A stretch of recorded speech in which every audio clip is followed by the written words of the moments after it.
Depois de 3 meses fechando em alta, a Bolsa Brasileira começa julho com variação positiva. Alguns analistas entendem que há um excesso de otimismo diante da imprevisibilidade com a pandemia e em outras frentes, como a cena política no Brasil. Com tanta incerteza, fica difícil até saber quais setores na Bolsa ainda têm potencial de valorização. Para responder essa e outras questões, eu converso com Jorge Oliveira, que é sócio e gestor de renda variável da Blue Line Asset Management. Eu sou Carlos Potorno, jornalista do broadcast, e começa agora o programa Cabeça de Gestor. Jorge, muito obrigada por estar aqui com a gente, e eu queria entender sobre o fundo da Blue Line, que ele é um multimercado, né? Mas tem uma posição grande em ações e retorno positivo nesse ano difícil para a Bolsa, apesar desses meses no positivo. Quanto que hoje do risco do fundo está em ações? E isso, a maior parte é mercado doméstico, é exterior? Como é que está a carteira hoje? Oi, Carla, obrigado pelo convite.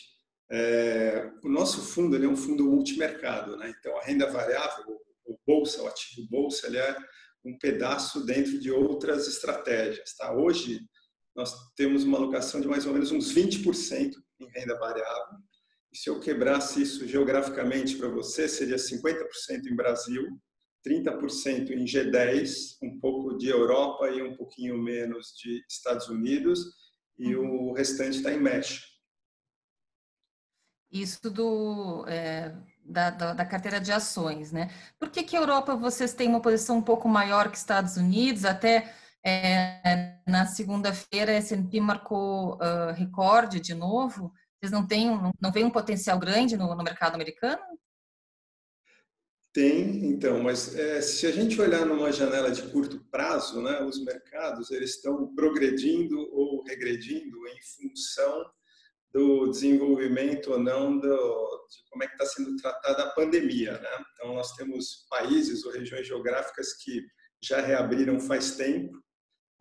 Você já tem uma visibilidade muito maior, por exemplo, na Europa, né? Você tem países lá que fizeram protocolos bem severos lá de lockdown no começo, por exemplo, a Alemanha, alguns países lá do norte da Europa, e hoje eles estão um pouquinho mais avançados nessa retomada econômica, na retomada das atividades. Tá? Por Sim. outro lado, no outro extremo, nós temos países que nem o Brasil. Né? O Brasil ele teve um tratamento ali neutro no começo da Covid, depois tentou fazer um lockdown. Na verdade, essa estratégia mudou durante o período e a verdade é que nós ficamos um pouquinho para trás nessa retomada, né? Os preços do mercado hoje já refletem isso, tá? Mas na verdade, o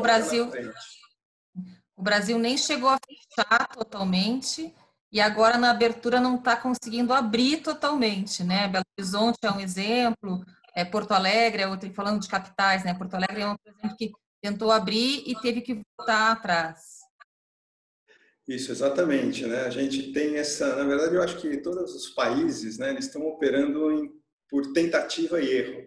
Então, fala, vamos reabrir determinadas atividades, um determinado percentual, se isso der certo, continua, se aumentar o nível de infecção ou de utilização lá de UTIs, cada um tem uma métrica diferente, mas aí eles voltam atrás. Então, fica nesse processo de tentativa e erro, e aí eles vão ajustando. E isso acaba, de certa maneira, afetando a atividade econômica. Né? Ela retoma, depois tem um retrocesso, depois volta de novo. O Brasil está começando a fazer isso agora, né? Como você falou, algumas regiões isoladamente já fizeram isso. Belo Horizonte já reabriu, depois voltou atrás, reabriu um pouco de novo, Porto Alegre também. E eu acho que está todo mundo aprendendo, né? Na verdade, testando para aprender como fazer uma reabertura que seja segura e que prejudique menos a atividade econômica.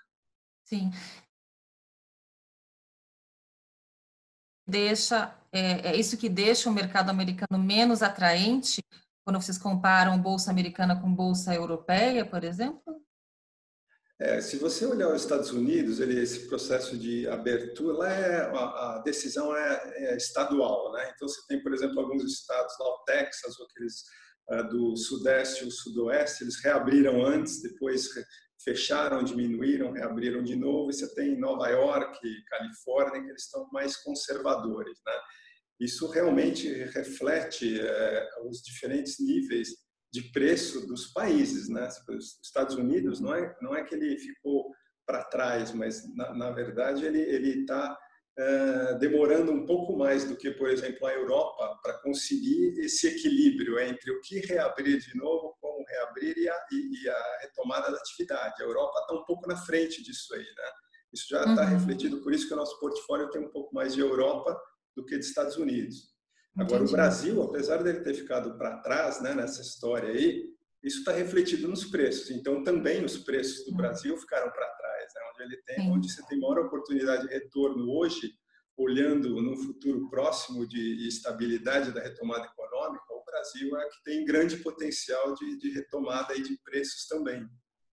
Se a gente olha o acumulado no ano, né, o S&P 500 que a gente estava mencionando antes, ele já está positivo aí no acumulado, enquanto o Ibovespa tem uma perda de 14%, mais ou menos.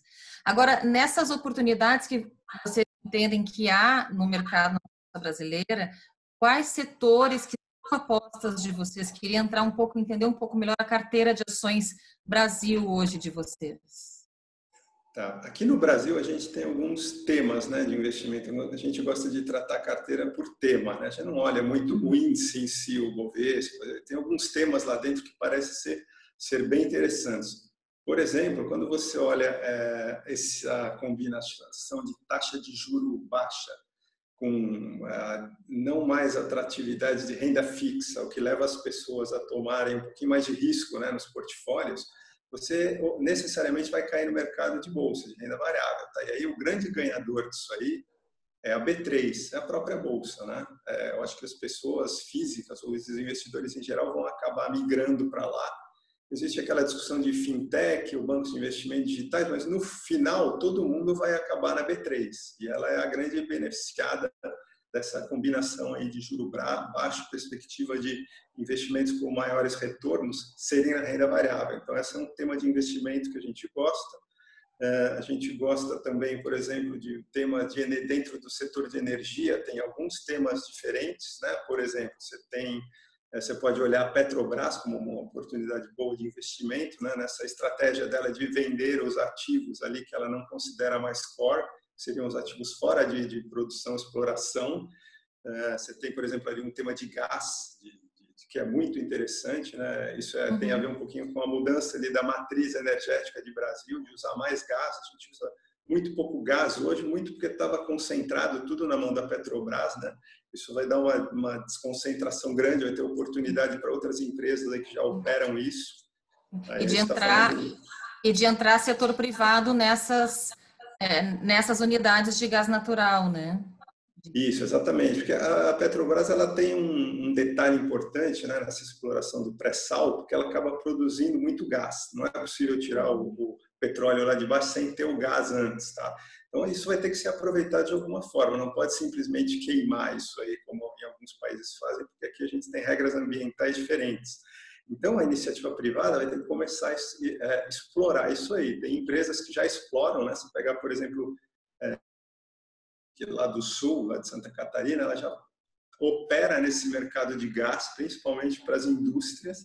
Ela é uma das candidatas aí a se beneficiar desse novo cenário aí, onde na energia, na matriz energética, o gás vai ganhar importância. Então, essa é uma história também que a gente gosta. E a própria Petrobras pela venda dos ativos, né? Porque aí realmente ela vai focar naquilo que ela tem a expertise, naquilo que ela é boa e é competitiva, que é a extração de petróleo, né? A Petrobras tem custos bem competitivos nesse mercado aí. É interessante você mencionar todo o racional por trás do gás natural, né, que faz vocês estarem nessa aposta, porque na segunda-feira o Warren Buffett confirmou a compra de uma empresa, ele que se desfez de vários, enfim, de dezenas de milhões de dólares em companhias aéreas, por exemplo, está fazendo uma aposta grande numa empresa de energia focada em gás natural, né? Exatamente. Essa acho que foi a primeira compra, né, lá do Berkshire Hathaway, depois dessa crise inteira. Ele tinha bastante caixa, liquidou algumas posições, acabou sendo esse o primeiro investimento relevante justamente no setor de gás, né? Agora, fora os setores de gás também, esse tema aí de financial deepening, né, que todo mundo adora falar, que na verdade a gente enxerga a B3 como a grande ganhadora disso aí. a gente Uhum. tem outros temas interessantes também, né? Por exemplo, se você olhar aqui no Brasil, você tem algumas empresas menores que estão numa situação de caixa boa, que podem se favorecer adquirindo outras empresas do mesmo setor ou complementares que tenham um caixa menor ou que estejam numa situação financeira mais difícil, né? E, por exemplo, vou pegar um exemplo aqui, você pode, por exemplo, entrar na TOTUS, né? Que é uma empresa que presta sistemas CRM ou sistemas integrados lá para a administração de empresas, com foco Uhum. ali nas pequenas e médias empresas. Ela fez algumas emissões aí de capital, debêntures e outras coisas desde o final do ano passado, e hoje ela está em condições de comprar coisas interessantes que possam aparecer por dificuldade financeira dessas empresas, né? Então acaba sendo uma Sim, boa oportunidade para quem está bem capitalizado. sim. E a TOTS é uma empresa que tem expertise na compra e na busca de sinergia das empresas que, enfim, nesse processo de integração, né? Então, é uma empresa que está começando esse tipo de jornada. A história deles é essa, né? Consolidar, Uhum. comprar empresas menores que sejam complementares e oferecer serviço cada vez mais amplo para os clientes dela, né? Eu imagino que eles Uhum. vão na direção de fornecer alguma coisa para comércio eletrônico ou transação financeira, as fintechs, que foi uma coisa que cresceu muito agora, absurdamente, né? Nessa época de quarentena aí. Uhum. O fundo da Blue Line, que está com 1 ano e 2 meses agora, é uma gestora nova, nasceu no meio de trade war, nasceu no meio de, e agora a pandemia. Ele está positivo no ano e eu queria entender se é a renda variável, se é a parte de ações que tem trazido as maiores contribuições para o resultado positivo do fundo. Geralmente, eu te diria que o ano passado, sim, né? Até fevereiro, março, realmente foi uma das maiores contribuições. E como eu te falei, a nossa vantagem de ser um fundo multimercado é que nós não somos obrigados a carregar posições em renda variável, né? Se a gente entender que, dado o cenário macro ou cenário setorial vale a pena ter alguma coisa, a gente realmente analisa ali o micro, quais são as melhores oportunidades e faz, mas nós não temos, assim, obrigação nenhuma em ficar investido em renda variável, né? Então, isso também, existe uma carteira que a gente chama de core, que são essas histórias que a gente gosta e que estão, de certa maneira, descorrelacionadas com pandemia, com reabertura da economia, elas sofrem menos, elas são menos expostas a isso, né? Mas a Uhum. gente também tem uma carteira, por exemplo, que a gente consegue operar setores, e aí a gente tem muito mais agilidade, né? Eu posso, por exemplo, achar que o setor farmacêutico da Europa é muito bom e operar isso através de um ETF lá. Eu não preciso investigar a empresa, detalhe de empresas. Então, a gente tem muito mais agilidade para, se o cenário virar e não for tão bom assim, a gente consegue aumentar e reduzir posição rapidamente, com muita agilidade. Uhum. Você mencionou bastante a visão que vocês têm de mercado internacional, até acho que por conta da maioria dos sócios, né, que teve uma experiência internacional grande, mas eu não ficou claro para mim se, além da Europa e Estados Unidos, tem outros mercados que vocês atuam de forma bastante intensa e que, portanto, têm aí participações relevantes, seja no orçamento de risco ou no retorno mesmo. A gente tem, por exemplo, uma posição relevante, aí eu te digo que não é nem só em renda variável, que é no México, né? O México hoje ele está numa situação aí parecida com o Brasil de alguns meses, talvez um ano ou alguns meses atrás, né? Onde ele está ali no ciclo de redução de taxa de juros, está precisando muito para recuperar a economia, né? Eles têm um pequeno problema de inflação, a inflação lá é um pouquinho mais resiliente do que a gente tem de inflação.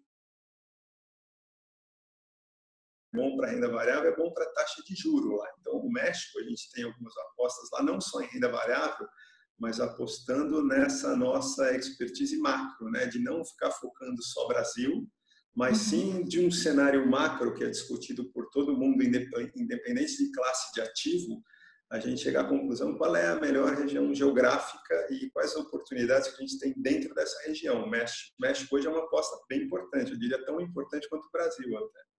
Vocês apostam lá na parte curta da curva, assim, porque estão prevendo mais cortes, portanto, essa inflação aí precisando ser administrada, né?